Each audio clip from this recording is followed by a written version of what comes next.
Shoutout sa mga kalapatis dyan. Ayun. So siya ay nag-aabang ng ano, no? Kalapate. Abang muna ngayon. Binitawan sa Tugigaraw, no, idol.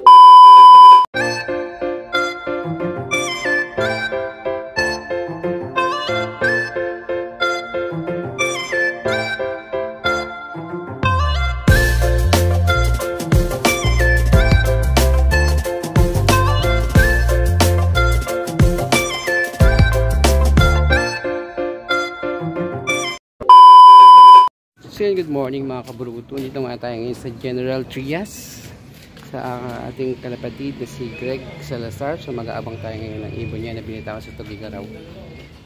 So yun ay 340 kilometers away sa loob niya. Ngayon loob niya mga kaburuto.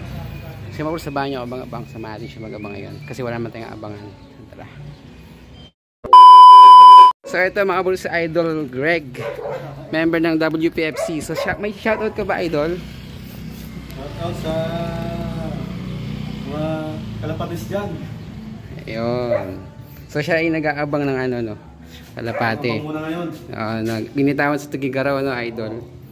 So yun, yung speed ng ibon niya laging 1,000. So kaya tayo nakiabang ngayon. Pero sana hindi tayo malas, no? Kasi ngayon lang mag-iabang. Sana maging 1,000 pa rin siya. So consistent yung ibon niya for 3 laps. Ay, 3rd lap ngayon, no? 3rd lap. Pero yung mga previous na ano, fun race, consistent pa rin yun, mga complete lacking siya ng fan race nila. Pero ngayon complete lacking, sana manalo nga ng super set. So maganda yan, ito yung araw, ito yung panahon, maganda naman siya. Dito siya mga galing, no, Idol. Yan maganda naman ngayon, pero nga lang yan, alam kung yung pinanggalingan nila, no. Medyo umuulan yata. Pag ganitong oras, Idol, 12:21, ano na lang speed ng kalapati natin? Ang speed ngayon mga 1-1. 1-1 pa. So maya maya parating na yun. So sana maabangan nga natin pagdating. 1,000 yan, 1,000 siya lagi eh. So yan mga kaburuto, abang-abang lang tayo. 1 hour later. Yan, time check 12:34. So wala pa nga yung inaantay natin, pero maano pa naman, ang speed pa naman ngayon is 1,000 plus, and maganda naman ang panahon. So yan mga kaburuto, abang-abang natin yung kalapating boss Greg. Yan.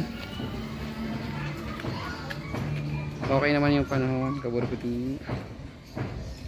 Dito daw manggagaling. So yan, abang-abang pa tayo, kaburuto.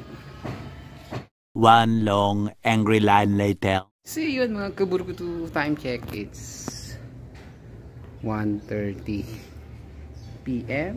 Medyo makulimlim nga yung langit, no? So malamang smash yung race ngayon, kaya nahihirapan umuwi yung mga ibon natin, pero maaga pa naman, aabot pa yan. Sana makumpleto nyo yung clocking niya pa din. So abang-abang pa tayo, dyan siya lalabas. Yan, may mga namumuong ulap eh, kaya niya yan. Yan, update ko kayo mga kaburuto.